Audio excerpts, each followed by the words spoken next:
all it takes is one yes. But when we first started Finix and we were raising our seed round, it took me 7 to 8 months. Most seed rounds take a month. I got rejected 80 times. And I would just sit in the office, just going in circles by myself on a call, doing it over and over, and I just get rejected. All right, next one. And actually I had a few friends who were like, why don't you just quit? You're like, hey, they're taking the calls. It's further than I thought I was going to get. Pretty good. ¿Qué tal? I'm Antonio Tijerino, host of the Fritanga Podcast by the Hispanic Heritage Foundation. We're kicking off season 4 with a full circle story that's an embodiment of the impact we hope to make at HHF. It's about investing in the vision of our community, connecting them to others in our ecosystem, and then supporting what they build. Our guests today are Richie Serna and Emmanuel Pleitez, 2 past Hispanic Heritage Youth Awardees and Lofties turned Fintech builders who are leading one of the most dynamic companies, Finix. Richie is a first-generation Harvard grad, born and raised in Santa Ana to hardworking, inspirational parents who raised him on a value system he continues to leverage in his business and personal life. After a brief stint in consulting, he taught himself to code, moved into a hacker house, and co-founded Finix in 2015. Under his leadership, Finix became a licensed payments processor and now handles over 400 million transactions a day. They've created no-code solutions that empower businesses from taco trucks to billion-dollar brands. And then there's Emmanuel, who was raised in East LA by a single mother and is a first-generation Stanford grad. A part of the Obama administration, worked at McKinsey and Company, and is the founder of East Los Capital. He's run for mayor of LA, he's run marathons, and continues to serve in the U.S. Army. But closest to my heart, Emmanuel is HHF's Chair Emeritus and has helped shape this organization, especially in the finance, tech, and leadership spaces. He was also there to mentor thousands of younger Latinos and serve as a role model, including to me, even though I'm 20 years older. He's now the Chief Strategy Officer at Finix, putting all of that experience to support Richie's vision. I can't be more appreciative than to have been able to and continue to share a vision for our community with my brother Emanuel. When I get a call from him and he says, I have an idea, my answer is an explosive, let's do it, before he even finishes his thought. That's trust. And the best relationships in life or in business start with trust. And that's what Richie and Emmanuel have. So this isn't just a business story, an entrepreneurship story, a tech story, or a success story. This is an HHF story. So let's Fritanga. All right. Let's get going with my guys. What is up? What is going on in LA? LA, we're in San Francisco, baby. We came up. LA is in San Francisco, and the two of you are there. We brought up Southern Cali to Silicon Valley, baby. So you totally have, by the way. I mean, that same energy is there, and with everybody else that's there. So how are you both doing? Richie, how's your mom doing? Family's good. My dad just retired 2 weeks ago, which was a big sort of celebration. So my dad's a bus driver, and 31 years of driving for Orange County Transportation Association, OCTA, 31 years of perfect safe driving. And we went and surprised him on his last bus route, which is a really special moment to see him, the man who kind of put everything out there and taught us our work ethic, taught us a lot of our core values, everything like that. That's such a special moment. And are you still living in Santa Ana? Yeah. So it's they immigrated there back in the 70s. They both met there right around like the time, like right after high school. My mom was one of 6 siblings. My dad was one of 11. And now it was funny because we were driving around. It was kind of like a little tour, actually, that last bus ride, and seeing like all the different things from, childhood and, all these like different memories, and realizing that now a bunch of my cousins are having grandkids who are now going to the same schools that my parents went to and their cousins. So it's a really special place to see what Santa Ana has become. It's one of the few cities in Orange County that hasn't become gentrified. It's like 300,000 people, 80% Mexican immigrants, and it's continued to grow and evolve in its culture. And the Serna clan is strong there, man. How many first cousins you got? On my dad's side, at least like 40, 45. Yeah, it's pretty crazy. Yeah, I couldn't even. They roll deep. Yeah, I mean, I was. And they're all having kids. And yeah, it's wild. And is your mom still working at the cafeteria? No, my mom retired. She was a cafeteria worker, and in LA schools, Also has a bunch of other odd jobs, but that's where she retired from LAUSD cafeteria. And she is still in East Side, still in East LA, and recently moved to a home, sort of apartment complex with other folks that are, sort of retired seniors. So she's comfortable. She goes to church every day, still keeps her routine, has her friend network there. I go down there probably once a month to, say hello, stay with her. So yeah, she's doing well. I'm so happy right now doing this. And I love what you all are doing too, because I feel as though, Richie, you're building community, not just the company.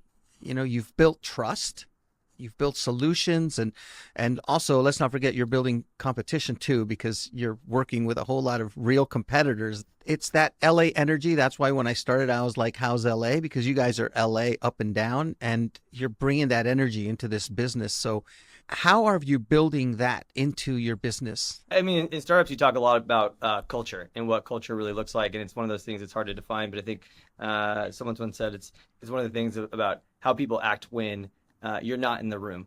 And I think a lot of that is through the leadership that we bring, through the energy that we bring. And energy is very contagious, positive energy as well as negative energy. And I think one of the things that we've always had, myself and Emmanuel, in terms of a shared value is bring like the utmost high energy to everything you do. And when people see that, it's about elevating your standards, your performance, your work ethic, your attention to detail. It's about the camaraderie that comes along with that. And I think that just permeates throughout the entire organization. And so we've been doing this now for about 9 years. And I think if you ask anybody here at the company, they'd say that we've always had that same energy. One of our company values is actually always hungry, always hustling. And I think it's kind of like the way that we've always approached life. And it means a lot to us. It's how we approach product development, sales. It's how we approach fundraising. And I think that comes from a lot of our upbringing, the way that I saw my dad, my parents, my grandparents. And it's something we take a lot of pride in. And it's actually something that we evaluate new Phoenicians and new employees in. Are they going to be able to contribute to that energy and to that culture? And I think when you end up having people who are really on that same sort of vibration and that same sort of energy level, that's really where some really magical things can happen. Like if you've ever been to a group sports class, right? If you've been to like Barry's boot camp or Soul Cycle or a CrossFit class, you go harder because everybody else around you is going harder. And it's not necessarily that you have to beat that person, but you want to be on par with them. And that's what really elevates things. And I think that's something that we've been able to really cultivate and create here. Yeah, and I would say the grit and hustle are sort of two words that come to mind. One, because hustle is in our values, but also Finix has not adopted a lot of what Silicon Valley talks about in terms of building technology, right? A lot of people talk about agile or waterfalling or other things. Without getting too technical, we actually have created our own hustle method, which is how we build software. Right. And so it's a combination of a lot of the things that we've learned over the years in Silicon Valley, but it's literally Richie's imprint with our product team, with folks like Alberto, other folks that have been with the company. That's just how we build software. It includes that hustle, multiple times a year where we're just like intensely focused on this. And the grit in particular, given Richie's background, my background, other folks that, when we interview, we kind of talk about that. It's like, what have you overcome? When you get beat, how do you get up? How do you keep on going? And I think that we have made that pervasive throughout the company. And that's sort of one of the core things that, when you come in and you work with anyone on the team, you just feel that grit. You're like, we're going to get it done. Like no matter what, we're willing to kind of step up to whatever challenge is in front of us. Yeah, and that is the same energy that comes from your parents and from how you all grew up and everyone around you, like you said, and especially between the two of you too, because you all have known each other for a long time. And look, I worked with Emmanuel for many years. He was my chair here, and he's chair emeritus at HHF. But the impact he had on me and our organization, I know one of the things that I always think about when I think of Emmanuel, and when the two of us were running all this stuff, was that there was no balance. We didn't balance each other out at all. We both had that same naivete and audaciousness and that risk taking. And so how do you all work together I know you two well enough that you're going to try to go a little bit farther or faster than anyone else in that room. How does that translate into the business? Someone once shared this analogy about how to think about competition. There's like two ways to think about competition. If you're riding a bike, it's can you beat the other person? And then there's the internal competitiveness, which is can I just go as fast as I possibly can? I think that you actually kind of need a mix of both of those. And so we do have some of the biggest competitors out there in the market. Payments is a massive industry where there's literally trillions of dollars flowing through the systems all around the world every single year. There's probably 5 to 10 US-based payment companies who are north of $30 billion. These are massive, massive companies. And so this is not for the faint of heart. It requires a lot of hard work. It requires a lot of capital, a lot of smart people. It's a ruthless industry. But that's also what makes it a ton of fun and why there's a tremendous amount of upside as well. In terms of the internal competitiveness, I think, myself, Emmanuel, a lot of the team will push each other to deliver it at a higher rate. When you see somebody else who's working late or performing or making some big deliverables, that's something that gets everybody excited. But I think we look at it more from like a team competition, right? This is not tennis. This is a team sport. There is no payment company in the world that can be built with a single person just working nonstop. I don't care how much you think that AI is going to transform the way that we work.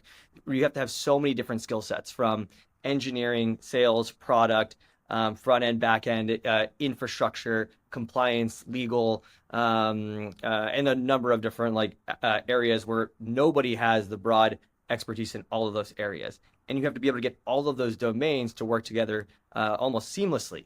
That is incredibly difficult to do. And I think that's one thing that makes it very special. So we oftentimes do look for people who are internally competitive and want to be on a team.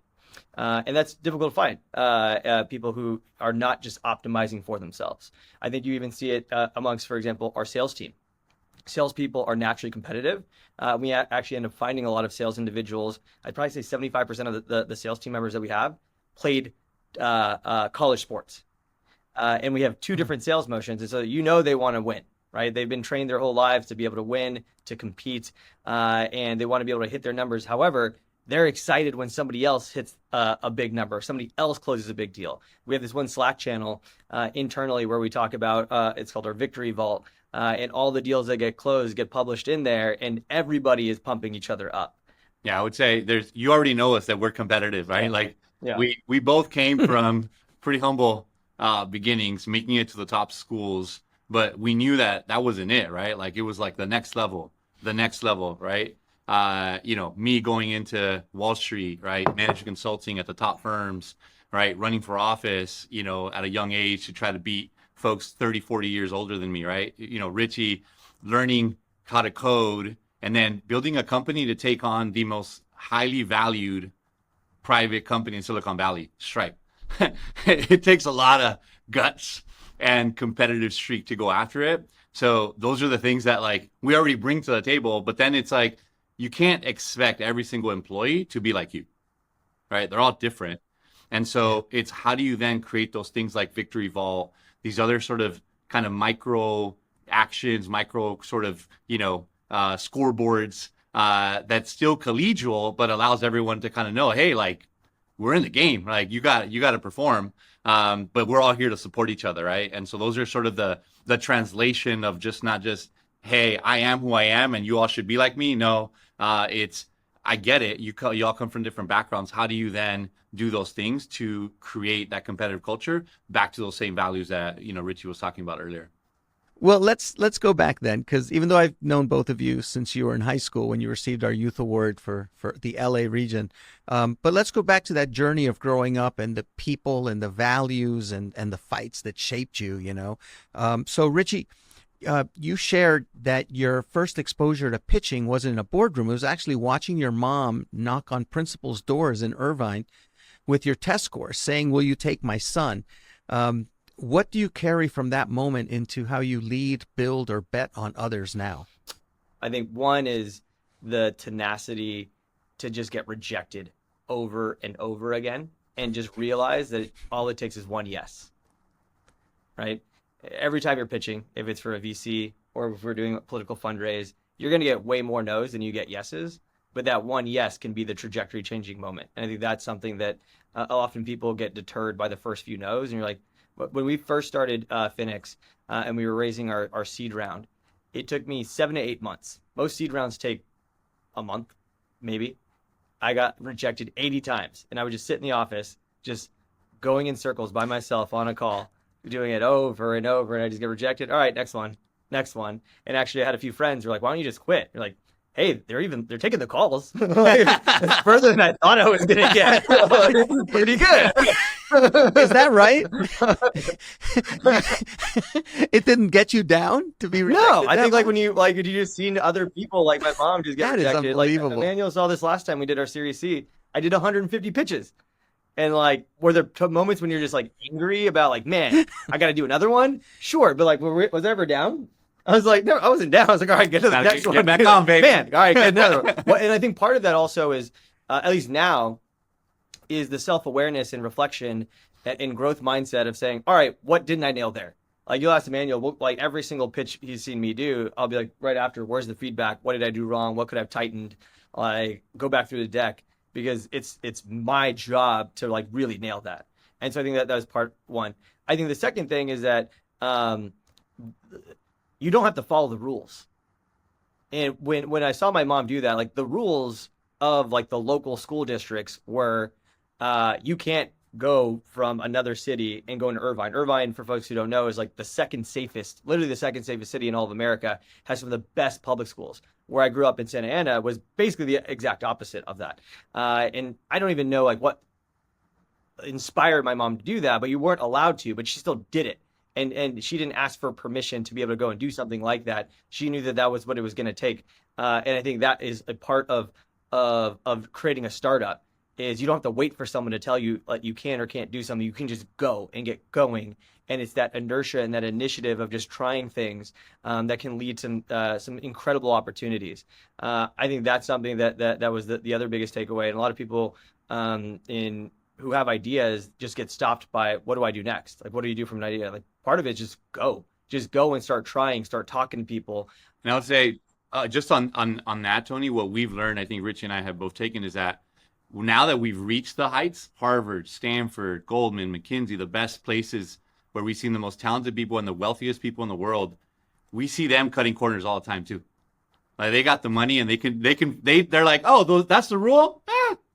Let's figure out a way around it. And like, I think over time we've learned that like, hey, we got to shape the playing field for us so that we can win, right? And sometimes you gotta understand which rules are there to really stop something bad from happening, and which rules are there not necessarily to stop something bad from happening, but like just restricting other people that should still be able to get that done, right? And so I'll add something to that. I think internally at the company, we have this like framework that we use called nicks and scratches versus mortal wounds. Nicks and scratches are like little rules that you can break that are like little infractions. You get a slap on the hand or someone tells you not to do that. Those are fine. Mortal wounds are things that can like get your company shut down or get you like sent to prison or something like that, right? And so you have to understand the difference. But I think like one rule that I learned from that of like breaking is like you don't have to wait your turn. And I think a lot of people from our community have like an idea like I have to wait my turn to go for that job, for that role, to start this company. And seeing my mom do that, I was like, you don't have to wait for anything. You can go for it now. That, because a lot of times you feel like you, as a Latino entrepreneur or as a female or a Black entrepreneur and others, you feel as though you only get one shot at it, or somebody from like rural America that comes from a background that doesn't necessarily give you a lot of chances to succeed at something. Part of the process is to take a chance at it and then to learn from it and go to the next thing. And I know that's a lot of pressure too. And so learning that from your mom, that it's a built-in resilience and a built-in confidence in yourself. And hey, I'm going to try to do this simply because there's a chance that they might say yes. Yeah. That's a remarkable attribute to have in business. And look, a lot of it too. And I know this from my brother Emmanuel. You take risks because what's the worst thing that can happen? You're going to live where you used to live. I mean, honestly, I always said about Emmanuel, the interesting thing about him working in the money business is that he doesn't care that much about money. Like he never has. Other people have this like need to make more money. He doesn't. Believe me, I've seen it. And there's a freedom to that, to how you navigate different areas and the risks you take around not being worried about not having money in an industry that's worried about having money. A few years back in like 2019, Sequoia, who's like one of the famed and fabled VCs in Silicon Valley, invested in us. And one of the things that, like, when they took us around their office, they showed us a bunch of the walls, and like on the walls they had like little sayings of like, for the underdogs, the rebels, a bunch of stuff like that. But one of the things they talked about is like who they invested in, and they have some of the biggest outcomes. They probably have the most number of IPOs of all time. Is they invest in people who don't care about the money, and they know that as a result that will oftentimes have the biggest outcomes because they have something to prove. The money is like a secondary or tertiary sort of result of the work, but it's like you want to do something. And I remember when I first met Emmanuel, I was 17, and it was at the Hispanic Heritage Foundation awardee reception. And that's the thing that I recognize about him, and the thing that I've always admired about him. And I think why we have always really gelled together so well is like, it's never been about the money. It's about proving, can we do it, and having a fun time along the way. Right. And I think that like, is you're going to get kicked in the teeth every single day. Right. There's oftentimes way easier ways to make money than starting your own company, but there's something just super fun about what we get to do with our best friends. Yeah, but Richie, you have that same spirit too, and I've seen that since you were young too. And I remember when you went off to Harvard. So what was your family's reaction when you got into Harvard, or your reaction when you got into Harvard? Especially after knowing that your mom was shopping you around at her school district. How was that transition from Santa Ana to Cambridge? So when I got in, I had already gotten into like Stanford early admission, and I was already set on going there. Oh, that was your backup school? Yeah, I mean, we're trading. I had never been to the East Coast. I didn't like. This is a true story. After you get in, and they had like this little exam where you had to pick out the state that you were going to for college, on a map, so they could give you like the education on local drinking laws as a college kid. It took me 4 hits to figure out where Massachusetts was, because I just never been to the East Coast. I've been on one flight in my whole life. And so I remember when I landed in Boston, I was like a little like, classic like immigrant story. Like, you're standing there like on the taxi staring at the brickstone buildings. Like you feel like you're in a movie. I didn't know anything about the East Coast. I had never like seen snowfall. I didn't have any winter clothes. Like when I showed up for my first snowfall, like I went to a snowboarding gear store, and like that was like 90% off, and I had like this fur coat with like plaid. I looked like I was about to go like snowboarding because that's where my dad took me. But anyways, it was a wild experience. So when I ended up for like Stanford, they had like a very like long drawn out like process to figure out your results. And you had to go through like multiple logins to figure out if you got in. For Harvard, they just sent me an email. And so I got the email, and I was at home by myself. And I was like, oh, this must be the rejection email, because like if it's just an email, you definitely didn't get in. Like they were like, we don't have time for you to use our login system. And I read it, and I was like, oh shit. I read it again. I was like, wait, did I read this right? And I was like, I don't want to tell anybody, because maybe it's wrong. So I called my mom, and my mom was my brother. They were at some like department store. And I was like, Mom, I think I just got into Harvard. And she's like, what? And I get to hear her, and then she like tells my brother, and I hear him go, no, he didn't. So did you feel like you belonged when you got to Harvard? And I'll talk about Emmanuel in a second, because I lived through his experience. So I knew it was different from anything I had ever experienced. That was one of the reasons that like really enticed me about going. It's like, okay, if I can go to a place where I have no family, I have no connections, I have no like safety net. It's cold. It's going to be hard. No one, like when you like talk to people who've been to Stanford, they're like, it's going to be fun and you'll get a great education. No one ever said Harvard was fun. There was no sales pitch that like this was going to be a fun time.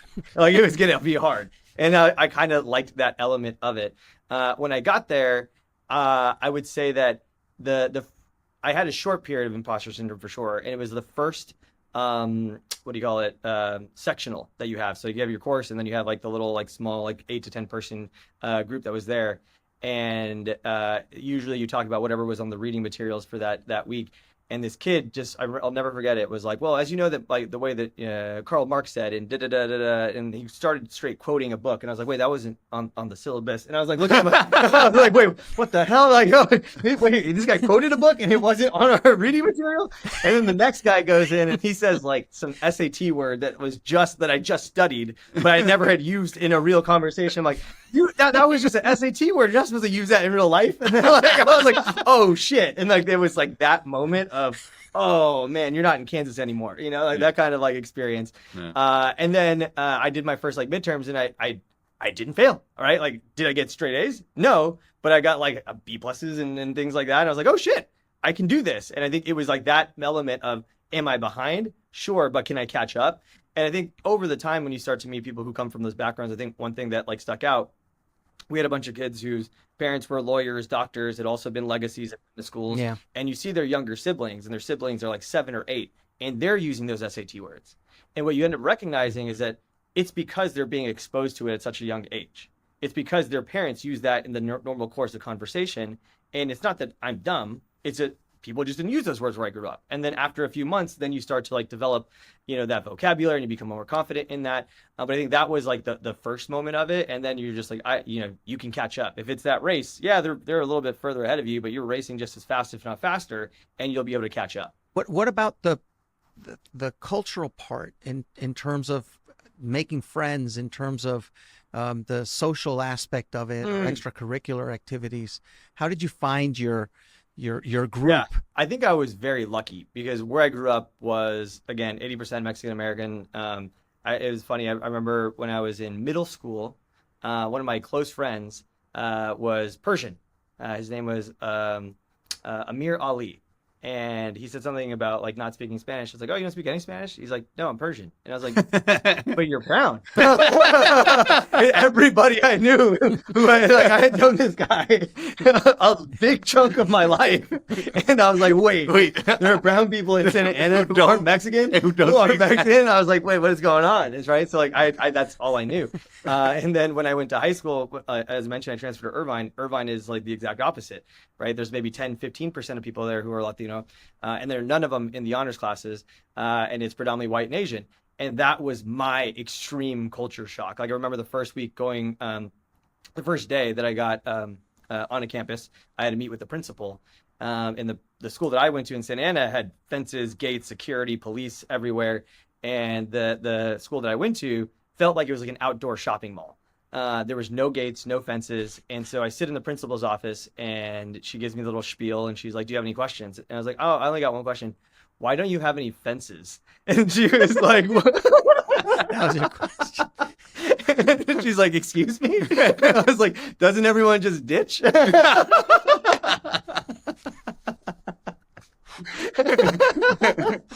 And she's like, we have the high school task number 1, learn how to jump the fence quickly. And she's like, we have the lowest truancy rates in the county. And I was like, I don't get this place. I'm so confused. But yeah, that was my first culture shock. I remember, first week on campus, you see this like high school kid driving a Cadillac Escalade, and this is like, I was back in high school in like 2006. That was peak hip hop era, and so like rappers had Cadillac Escalades, and like 14-year-old girls in Irvine. And you're like, this is crazy. Like, what is happening? And so I think that was my first cultural shock. Then you got to Harvard, and there's a difference between rich and wealthy, and like wealthy is a different stratosphere of that, and you start to see that. And I wouldn't say I was necessarily intimidated of it. But it was more eye-opening. And I think the eye-opening element is you end up seeing a lot of these kids whose like parents like, oh, that's the former, that's the kid of the former like CEO of this giant investment bank. This person's dad's a senator. This person's so-and-so. And they're all on the same level. And you just kind of start to recognize through that, like, oh, we just need to be in the room. We're as good, if not like more competitive and more capable. We just haven't had as many of those shots. And so for me, I think I looked at it in that sense of like, let's fucking go. And so as you talked about like our competitive nature, it was in some ways extremely inspiring and empowering to be like, hey, you had all those shots and opportunities. We didn't, and we're still catching up and getting past this. So it was a really formative experience. And did that help you? Did that help you navigate those spaces when you were at Harvard that now you take with you in this industry as a founder of a fintech company? Oh, That you're going to walk into a room where everybody's kind of looking at you like, how'd he get in here? And then all of a sudden they have to listen to you because you're in the room, as you said. absolutely. I would say I don't really probably notice if anybody thinks like, how is he in here? I've had moments over the years where we go to work meetings and people think I'm the intern, or people will talk to like the other guy who's next to me because they're older, or they'll ask like, what do you do around here? Or like just kind of like not look at me. And so like those types of things will oftentimes or used to happen. But I think it helped in the sense that like I don't get nervous being in those rooms. And I think that if you haven't had those like formative early experiences, you're like, oh my God, this is a big name investor. This is a big name executive. And you're like, we're all human. We're all the same. We're all peers here. And so I think that was very empowering. I remember when you graduated from Harvard and you went to work for, I think, JP Morgan and I think for a consulting company, but you wanted to learn how to create and build something, and you went back and learned how to code. So you talk about that process and that moment that you called your Fight Club moment. I'm curious, by the way, if there are others in your coding class that were Harvard grads that left high-paying jobs as a consultant. So I did a summer internship at JP Morgan. That was my Wall Street experience, and I got rejected. And then this is like '08. This is the summer of '09, so like back right after the banks had all imploded. And so I was like, all right, I'm going to go into consulting instead. Did that for a year and a half. For 2 years, but like about a year in, I was going through an existential period of, I'd worked all my life to get to this like level of like my career. I was making more money than like both my parents combined at the age of like 22. I was staying in like 5-star hotels every single night. We would have $200-300 a night, like per diems, like just like fine dining every single night. And I was extremely not fulfilled. I felt extremely empty. And I would remember I would get on these flights on, Sunday nights, or Sunday to go to like wherever the case that or the client's site and just have, what people call the Sunday scaries of like, shit, this is like the next week. And it wasn't because it was hard. It just wasn't very fulfilling in what I was doing.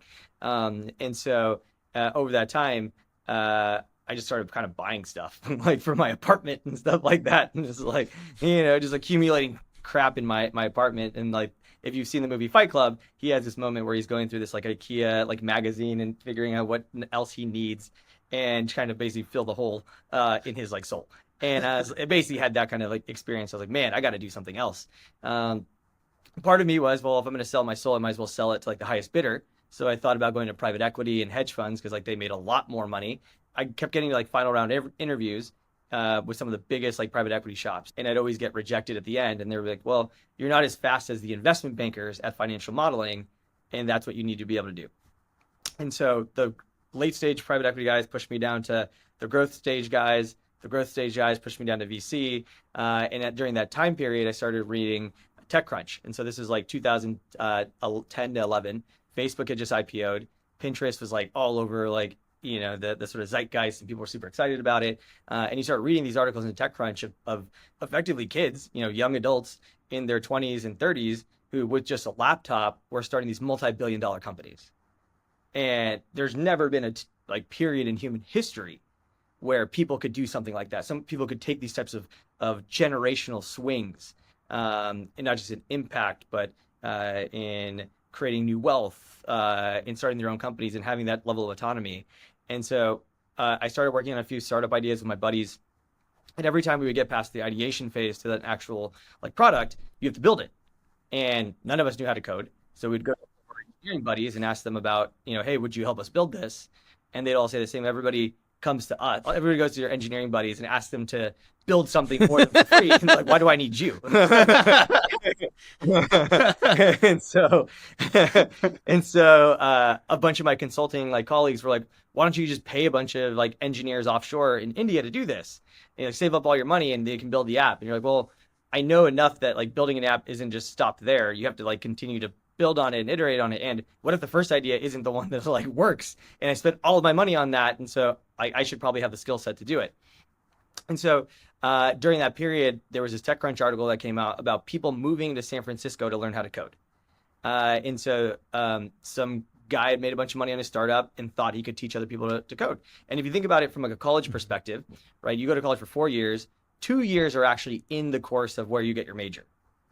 So was I willing to dedicate 2 years of my life to go back and get, an undergrad degree or go study at like some college, or I could go and try this and get paid to learn how to code. And so I went, this was 2013, and there was a little tiny office in Chinatown here in San Francisco. There was probably like 50 of us, and I was in the 6th cohort of the very first dev boot camp of all time. Honestly, most people thought I was like kind of losing it. My parents thought it was kind of a crazy idea. My college buddies thought it was a crazy idea because nobody had been doing this. And so I moved into a Chinatown motel where I was paying $30 a night cash. $30 a night. Just like it. And then I moved. I was lucky enough to meet these guys, and I lived in a 7-bedroom Chinatown apartment and learned how to code there. And after the program, one of my good buddies introduced me to a company called Balanced, and it was the very first payments API for marketplaces. And so that's where I learned how to code. And so basically, they paid me. I went there for my first, I did the boot camp for about 2 months, went into the interview.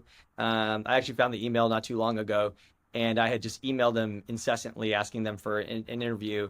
And finally, they're like, hey, if you bring us donuts, we'll let you interview here. And so I showed up with fucking donuts.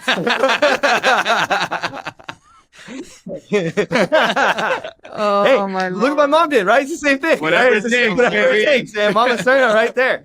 And so rolled in, and they're like right about to give me like a coding exam, and I stopped them. I was like, hey, I'm not good enough to like code yet to pass this test, but I promise you I'll be the first one in and the last one out, and like pay me enough to eat, and I'll do whatever you want me to do. And so they gave me a little bit of a code exam. I passed that, and they're like, all right, $3,000 a month is what you'll get paid. And I did that for an entire year before they gave me a full-time role. And so they gave me this giant, thick MacBook that was like, if you turned it on, it sounded like the loudest fan. It was like a used one from the old engineers. And they're like, you're going to learn how to do support engineering. So basically, when people want to integrate into our APIs, I maintained all of those. And then when you're not doing support engineering, you have to learn how to code. And we don't have time to teach you. So you basically got to learn by trial by fire. And so like that's how you're going to learn. And luckily, I befriended a bunch of the guys who were there. Like I would make breakfast for the CTO and the VP of engineering, because I literally was the first one in, last one out, in hopes that they would feel bad enough to teach me when I got stuck.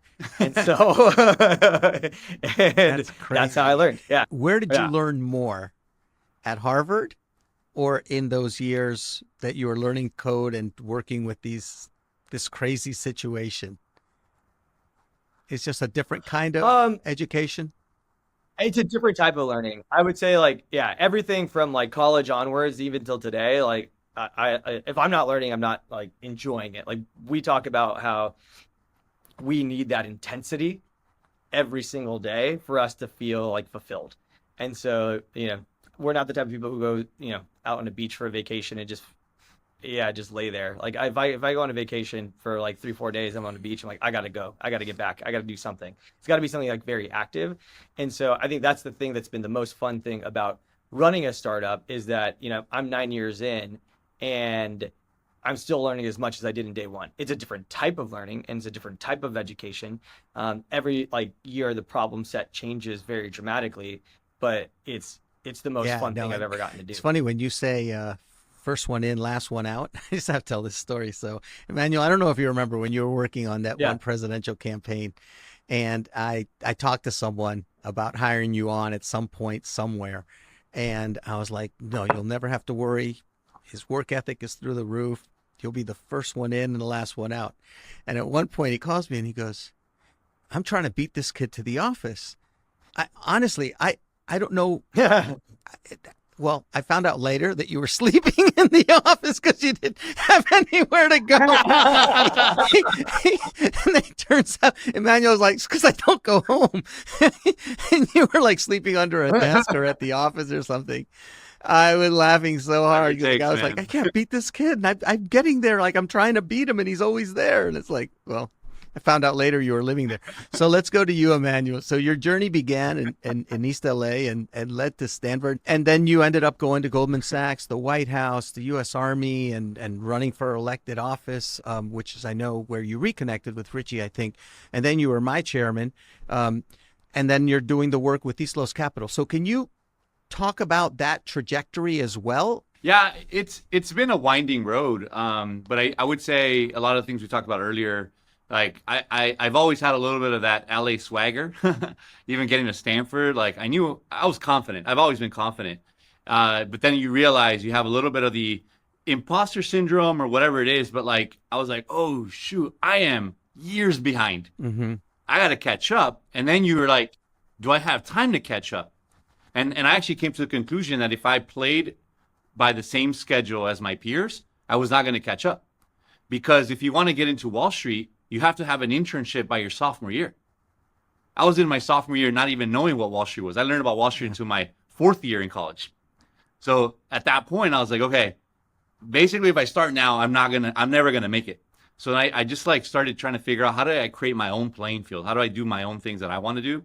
What you did was stretch out how long you were in college so that you did. Yeah, I didn't finish college for like 6.5 years or something like that. I forget. But I got the degree and I had like 10 internships along the way. So then I stood out in a different way. And then at that point I said, okay, like I need to figure out my own path. And that's why I did a bunch of different things. What I learned early on, I worked on a political campaign for the mayor of LA.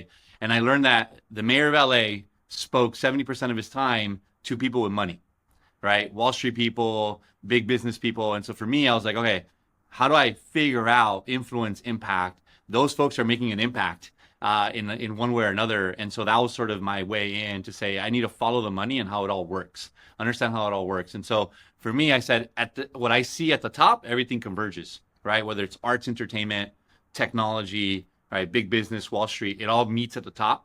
So I said, how do I then get more experiences to then be the better leader in the long run?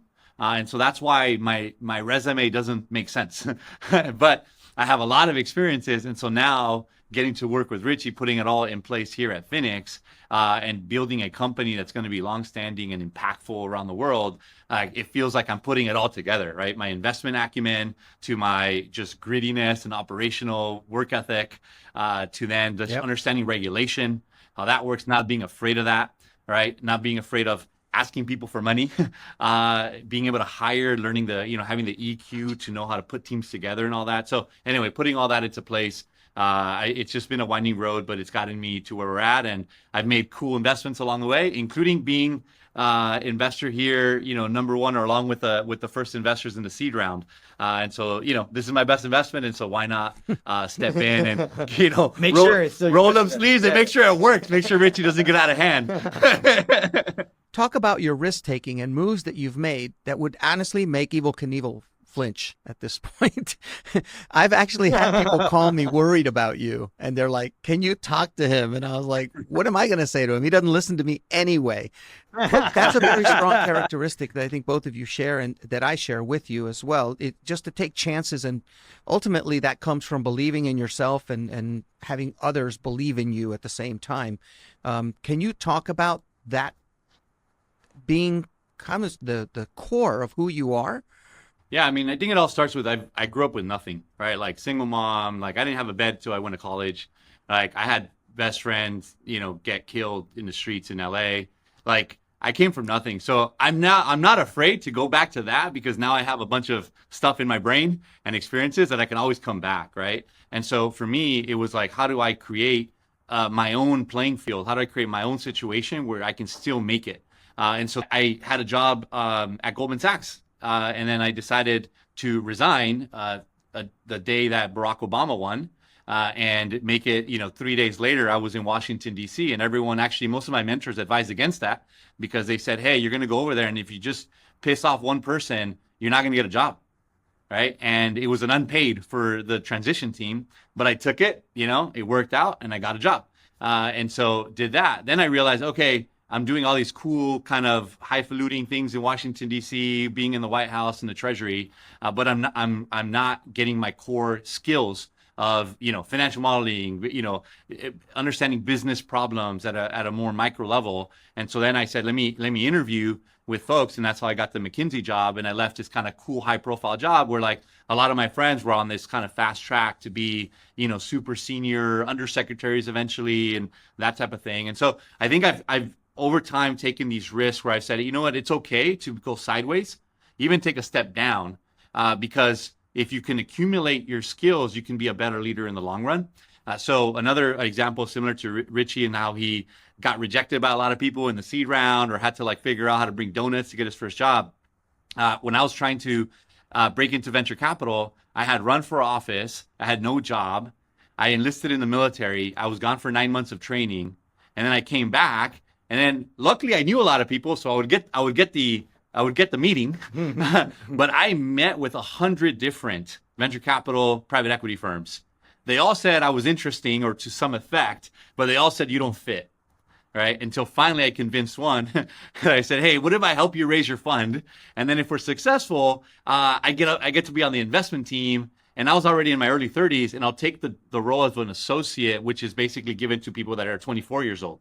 So I literally took like 8+ years step back in my career, but I knew the value of doing that. And so finally, out of the 100 firms, one firm took a shot at me. They gave me an internship, paid me below market of what I was supposed to get paid. And in 3 months, we were able to get the initial close, or at least indications that we're almost going to raise a fund. And they stood true to their negotiation, and they gave me a job on the investment team as an associate.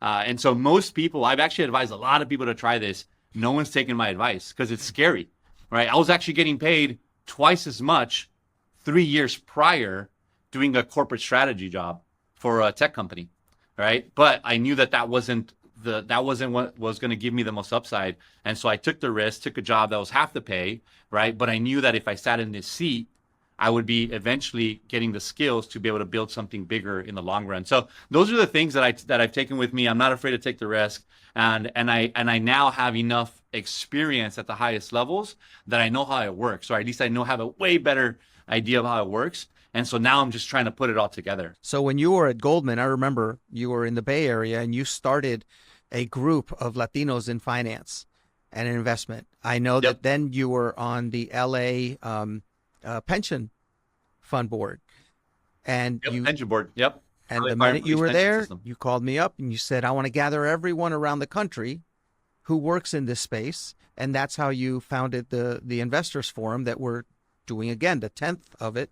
The first decade of it, we're celebrating in Chicago. And also when you went into the federal government, you immediately pulled together all Latinos inside the government as well. So talk about the importance of you believing in the community and bringing the community together. That this was never just about where Emmanuel can go. It's been about who you can help lift along with you. Yeah. I think Richie hit on its head where it's like no one builds a company by themselves, right? And so I've always seen what I've built as like my own enterprise, and I can't build it by myself, right? And so what I've also seen is that over time, the longevity of a relationship, if you treat people right, it all comes back to you. But you don't do it because you're trying to get a favor back. You do it because it should make you feel good. It should be part of your enterprise, part of what you do, right? Part of being that good citizen. And so for me, everywhere I've gone, I've said, hey, how do I pull people with me? Because if I have a bigger team that's also talented and strong, it's going to pay off for me in the long run. Richie talked about it as like building a company. To me, it's like I'm building my company of myself, and my company by myself isn't going to work by myself. I need other people with me to go the long run. And so that's sort of, I think, the through line there of like how I've always tried to build community. And then like there's a tactical thing of like, well, who do I identify with, right? Whether it's young professionals raising money for Barack Obama in 2008, right? Or the Latinos in finance and building like the folks that are on boards of the biggest pension funds in America, right? Building $1 trillion+ of assets in a room, all with oversight from a bunch of folks that, looked like me, grew up like me, right? That's interesting. And so sort of along the way, you kind of bring these groups together and that builds your community. And again, back to like, I've been exposed to now that even people with all the privilege and all the resources do the same thing, but they can do it easier because they got more money, right? I met the grandson of one of the top billionaires in the wealthiest, one of the top 5 wealthiest people in America. And I remember talking to him about an idea, and I was like, oh, it's going to be too hard to pull off because like I need this money. He was like, let's just do it. And like within a month we did it. But to him, it was like a snap of a finger because he had the resources. And then he's like, oh yeah, we did something similar like last year with my other friend. And so like I realized that it's just so much easier when they have the resources. And so for me, it's like, how do I create resources without having them? And that's back to the scrappiness, grittiness, and that's what I've tried to do along the way. Yeah, there's also something else too, the human capital that you build, whether that's through our Loft program and others that you actually accumulate. Maybe it's not monetary resources, but it's people. And I've seen that living right now. But let's talk about building something else. So I'm really curious about that. Let's talk about what you've built, Richie, not just the product, but the purpose behind it. So can you talk about Finix and how you built it? What gave you the idea and what kept you in it and to take on these Goliaths? Yeah, so if you think about where Finix sits, or like most payment companies, you use your credit card every single day, multiple times. It's one of the products that like you interface with consistently, but most people don't really think about it all that often. Every time you swipe that credit card, there is a number of different companies, regulations, compliance bodies, technology layers that sit behind that transaction in that half of a second that before you get that approved or rejected when you tap that card. And it's incredibly complex. On one side of the cards, there are like the banks or the credit card companies who give you, issue out credit to you. And they basically say, hey, is Richie creditworthy enough to have a $10,000 credit line? Or there's the banks that hold on the funds of your debit card. On the other side of that transaction are merchants. So the actual like retailer, say you go and you buy a pair of shoes at like Nike, at like a local shoe retailer. Now, we work with those retailers and those merchants to help them accept credit cards and transactions. So we do it both for in-store and online. We do it both here in the US and Canada. And it's basically every type of business that you can think of needs to be able to accept credit cards. We work with those types. So we have everything from like taco shops to restaurants to stamp websites to drop shippers to marketplaces for agricultural equipment. Literally every single business basically needs our product. And that's one of the things that makes it so exciting and why the industry is so absolutely massive. So who makes the decision of using Finix versus another technology company? Is it the actual taco truck? Yeah, so it could be the owner of the taco truck, or if it's like a startup, maybe someone on their development team. So usually the type of merchant and the size of like their maturity really determines who's the sort of like buying persona at that business, right? If it's like a small little individual SMB, it's probably the business owner. If it's a massive enterprise with hundreds or thousands of employees, they're probably running an entire like RFP or like a request for a proposal process, and they'll have someone there who's an executive or the head of product or the head of payments there, and then they make those determinations. Yeah, but to be clear, at the highest level, a Nike or a Marriott could be Finix's customer today. Yeah. Okay, absolutely that's today. In fact, we just signed two of the largest franchises in America in two very separate industries, because we can offer you to take payments online as well as in person through many devices. Yeah. But also you can be a taco truck or a paletero anywhere in America, and you could use Finix today within the same day. And so that's the power of the technology that we've built. We didn't get there. It took us years to get there, but that's the power of what we built, where we've made it super easy for a paletero to use us, but also sophisticated enough for a Nike to also use us. And what makes one company better than the other? Is it the speed of it? Is it the fees that you charge? Yeah, great question. So when you think about like most payment companies, at the end of the day, we all have the same core payment functionality. However, they're all very finely tuned and configured based on like what part of the market segmentation you're going after. There's a company called Adyen. They go after like the Spotifys, the Gucci's, the multinational brands of the world. They focus there. They struggle to go down market. Square, which a lot of people know, they work with the sort of farmers markets. They work with limited SKU card present. So it's usually a physical retailer. Stripe focused really on developer-centric startups early on. We have historically focused on sort of omni-channel businesses. So omni-channel is someone who has both in-store and then online. And a lot of businesses now are able to do that. Typically, these businesses have multiple locations, so they need to be able to determine, which location was running which transactions. They want to consolidate all of their reporting. And a lot of the businesses that we work with usually have a multinational footprint. So they'll be here in the US and Canada as well. And so some of the big factors that we see, like the number one factor is technology. And there's probably, I'd say 3 or 4 of us payment companies who are modern payment companies that were built in the last 15 years. The vast majority of these payment companies were actually built 30 years ago, 30, 40 years ago, before you even had the introduction of the internet. Like, it's kind of hard to believe, but the internet only started to get broadly adopted back in like 1995, 1996. Most of these payment systems were built back in the day for like the card present. Like back in the day, if you've ever seen those like knuckle buster type things where you would take a credit card, most of the probably young people don't know this. Yeah. You would take a card, you'd have a piece of paper that you put on top of it, and then you would like swipe it back and forth and it would imprint the card on that. That's how a lot of these card companies operated back in the day. Since the introduction of the internet, new forms of commerce popped up. And so we're in that more modern layer, and our technology is worlds better than the other legacy providers that are out there. And those legacy providers, they still own 90% of the entire market. Why? Because payments is sticky.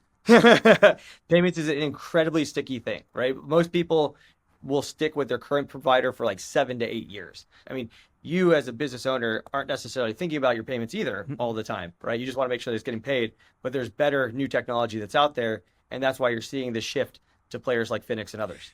Where's the growth? Like, do you get more efficient? What area can you improve on that will help you grow your business, where some of these antiquated that own 90% of the market will then turn around and say, I need to use Finix? Yeah, so payments is a really unique space because there's growth in a lot of different forms. You have, like most businesses, they talk about growing at the speed of GDP. GDP grows at 3 to 5%. 3 to 5%. And then you see payment companies grow twice that because of the shift from cash to card. So just because people are stopped using cash and they start putting more on their credit card, that's why credit card companies grow at such a faster pace. And that's 8 to 10% growth there. Yeah. And then what you end up seeing as well for payment companies is that there's new startups and new companies popping up all the time. And so when these new companies pop up, they're looking at more modern providers and modern technology. There's also growth when companies start to expand internationally. So when they go from, hey, I'm not just in the US now, I want to expand into Canada, they'll start evaluating other providers as well. And then you just have a number of different like industries and business models that are popping up. So in the last like decade or so, you started to see the rise of vertical SaaS companies and marketplaces. And that's a new channel for a lot of like payment growth. So if you've ever heard of a company called like MindBody or Toast, have you heard of those two companies? So like Toast provides software to like all of the restaurants around the country, or a vast majority of them. And so they basically provide software to manage the reservations, the table dining organizations, the payroll to the actual restaurant employees, and they manage the payment. And they'll give the restaurants the software for free. And so when you go in as a consumer and you swipe your credit card, they make 2.9% on that transaction. So they basically are the Square for restaurants. And so you're starting to see businesses like that in every single niche industry. We have customers who do software for propane distributors, for country clubs, for gyms, for agricultural equipment, for dance studios, for one that does like theater, opera theaters. And they all need a very purpose-built software for their particular industry. For nonprofits. Yeah, for nonprofits. For one of our fastest growing software platforms does nonprofits. And those companies want to monetize on their payments, but they're not going to build that payments infrastructure. So instead they come to us. And so effectively they're sort of a channel distribution for Finix. Is there an area that you're interested in going next? Or are you going to, for the most part, stay in the payment space now that you've learned all this? Yeah, absolutely. So I'd say there's two ways that we'll continue to expand and grow to different markets. One is just naturally international markets, and so that's the biggest focus area for us right now. As you start to see, increased globalization of e-commerce and other forms of commerce, people want one payment provider that can give them access to 10, 20 different countries that they end up operating in.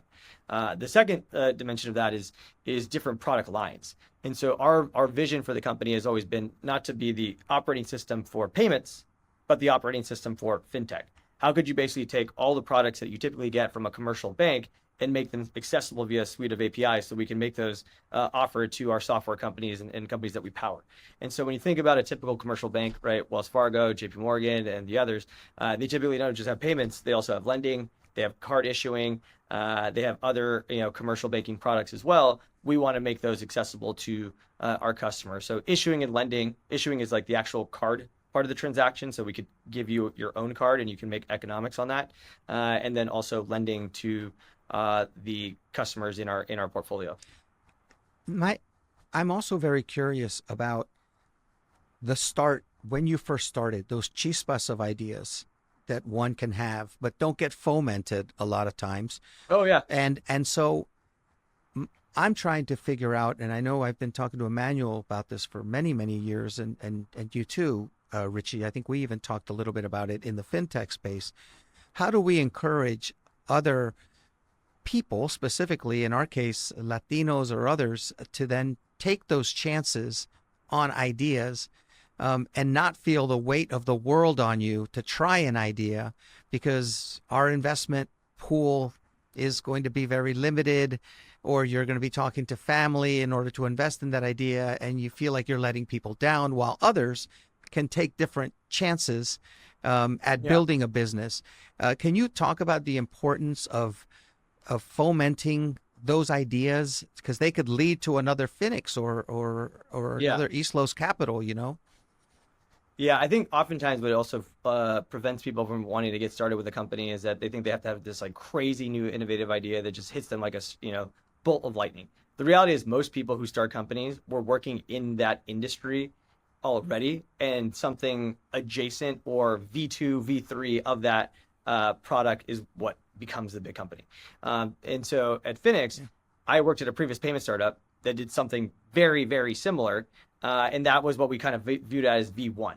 And so that company was the first payments API for marketplaces. So we were the first ones at that company to come up with that idea. It wasn't my idea. I was an engineer there. And we ended up selling that business to Stripe, who's now one of the biggest payment companies in the entire world. That company, Stripe, copied what we had built when they saw the market traction that we had. And now that channel for them is the fastest growing part of their entire business. Oh, that's got to be maddening.